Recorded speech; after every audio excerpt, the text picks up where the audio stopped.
Bom, gente, estamos começando hoje nosso primeiro Panthercast aqui com a nossa convidada especial, Cristina Okamoto, que é paciente aqui da clínica. Ela é psicóloga e ela tem especialidade no tratamento de transtorno de ansiedade e problemas de relacionamento, né, Cris? Perfeito. Além de muitas outras atribuições aqui, mas o principal, você faz tanto terapia individual quanto terapia de casal, certo? Certo. Então, eu quero agradecer o convite, né? Coisa mais maravilhosa estar aqui com vocês, além de ser paciente dessa clínica maravilhosa, que tem todos os atendimentos incríveis, vocês ainda vão saber mais a respeito. E agora o podcast, que eu tô achando incrível também. E a gente quer agradecer também por você ter aceito o convite. Ficamos honrados de ter você aqui na nossa estreia hoje. Obrigada. Ai, uma honra para mim, obrigada. E o nosso Panthercast de hoje vai ser sobre autoestima e relacionamento. Não é isso? Show, vamos lá. E aí eu queria saber, assim, Cris, de você, na sua experiência, né? O quanto a autoestima influencia na qualidade dos relacionamentos? Bastante, né? Principalmente até quando a gente fala assim, relacionamento, envolve relacionamento da gente com a gente mesma, relacionamento com outras pessoas. Então, como é que está essa nossa relação com a gente mesma, né? Quanto melhor tiver essa qualidade de relacionamento com a gente, inevitavelmente a nossa vida ela vai ter alguns indicadores. Que indicadores são esses? Provavelmente a gente vai ter uma sensação de mais leveza em relação à vida, a gente vai ter uma sensação de que a gente está no lugar certo, no tempo certo das coisas. Então, relacionar-se com outras pessoas com mais paz, sentindo que a gente está bem com a gente mesma, inevitavelmente a gente também seleciona relações que combinam com essa energia, vamos dizer assim, né? Sim. Então, é um ritmo que a gente aprende, é o que a gente permite que chega perto da gente, é o que a gente contribui também para que os ambientes sejam mais saudáveis. Então, essa relação da gente com a gente mesma importa muito, né? E ela vem desde pequenas coisas, dentro da nossa casa, dentro da maneira como a gente estabelece a nossa rotina. Então, tem uma série de pontos quando a gente fala de autoestima. Uhum. E dentro dos relacionamentos, assim, com casais, quais os desafios que você percebe mais, assim, entre os casais em relação à autoestima e a influência no relacionamento deles, num casamento, por exemplo? Bastante, na verdade, né? Quando a gente fala principais desafios, assim, que você percebe no dia a dia. Tá. Quando a gente fala assim de autoestima saudável, provavelmente é um casal que vai se expressar mais, né? Agora, uma autoestima que não está saudável, muitas vezes é um casamento que a pessoa ela sente que ela está numa relação em que as necessidades dela são satisfeitas até certo ponto, mas que ela se anula bastante também no relacionamento. Então, tem vários exemplos, não que só isso acontece. Então, estou dando alguns exemplos de quando existe alguma irregularidade em relação à autoestima. Então, se uma pessoa ela está sentindo que ela não está gostando muito dela, às vezes ela é linda, ela tem a profissão incrível, ela é muito boa naquilo que ela faz, mas no relacionamento a dois ela tem um comportamento diferente, isso é muito comum, né? Então, às vezes até são super mulheres, né? E eu falo mulheres porque acontece com mais frequência, né? Entre mulheres. Sim. E aí, chega no relacionamento a dois, muitas vezes ela carrega regras que ela aprendeu ao longo de uma vida, na história de vida dela, e que ela sente que muitas vezes ela se coloca abaixo no relacionamento, ela muitas vezes se anula nesse relacionamento e não vive o relacionamento que ela gostaria, né? E muitas vezes ela sente que depois de um processo de terapia e autoconhecimento, ela também contribui para que ela não seja tão cuidada quanto ela merece. Exemplos: muitas vezes o marido quer estabelecer cuidados em relação a separar um tempo especial para ela. Ela fala, ai, não precisa, vai fazer as suas coisas, ai, eu me viro aqui, ai, eu dou um jeito. E a gente sabe que ela dá um jeito, né? Mas ela merece também que ele olhe por ela e faça por ela e tome a frente de algumas coisas que ela, sim, dá um jeito e ela, sim, dá conta, mas ela pode dividir esse tempo e essa energia para que um outro cuide dela e ela permita isso.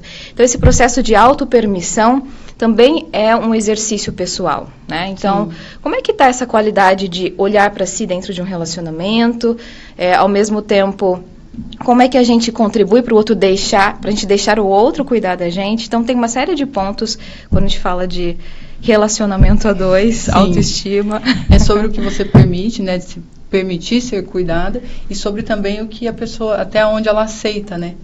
Quais os tipos de tratamento que ela aceita, que eu acho que às vezes, dependendo da relação, a mulher ou o homem aceita alguns tipos de comportamento do outro que, por ter uma baixa autoestima, né? Eu vou aceitar isso porque eu não vou conseguir nada melhor, digamos. Também pode ser isso, pode ser modelos parentais, né?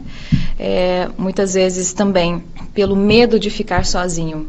Às vezes é um medo irracional.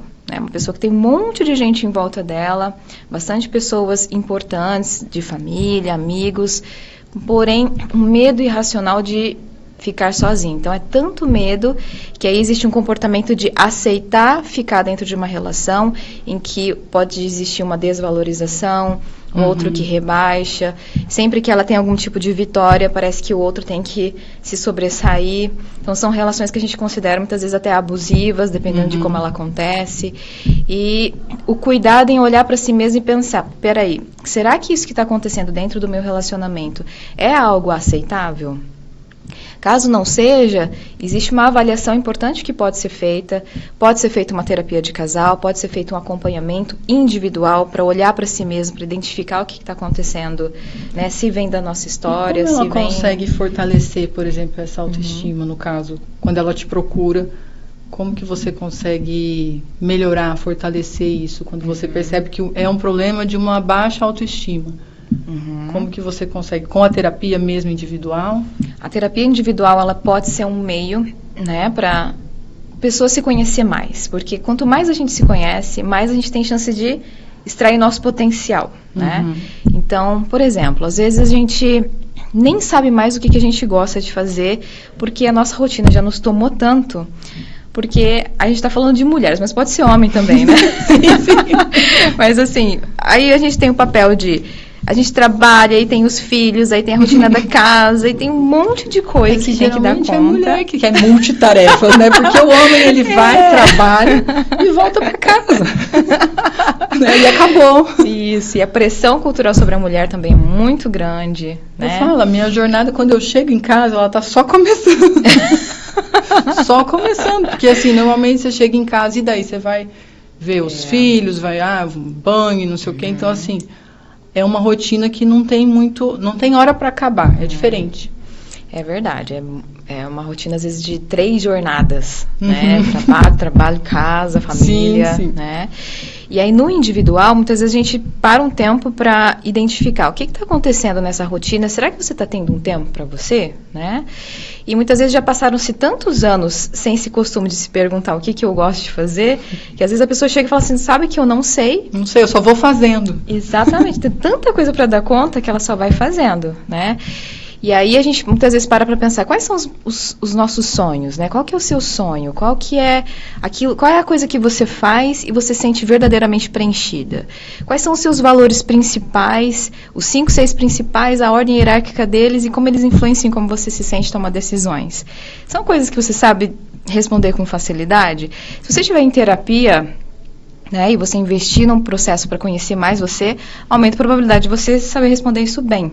Então, o que eu estou querendo dizer? O processo de terapia é um momentinho que você guarda para você conhecer você, e identificar os pontos para que você possa atuar e gerar uma vida que gere mais satisfação para você. Né? Então, quando a gente fala de autoestima, a gente está falando sobre como é essa relação que você tem com você mesmo. E, geralmente a gente nem sabe.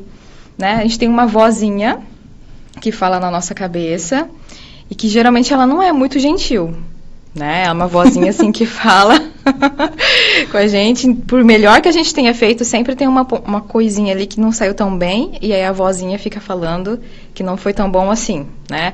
Ou, você não está sendo tão boa profissional assim, algum momento alguém vai descobrir isso, essa voz fala isso, né? Aquela voz que nos sabota. Como que está a nossa relação com essa voz? A gente aprendeu a colocar uma voz mais compassiva e que ajuda a gente a ir mais longe, porque a gente fez isso intencionalmente? Então, são exercícios que em terapia a gente consegue identificar, desenvolver, ponto a ponto, semanalmente um tempinho que a gente tira para a gente mesma, né? E que se não for esse tempo, talvez a gente não faz isso. Com certeza não faz, porque assim, o dia a dia acaba tomando, né? Você tem um monte de coisa para fazer.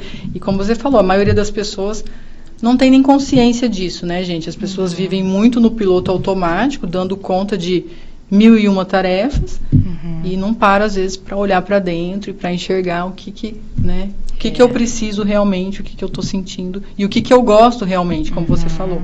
Perfeito. Né?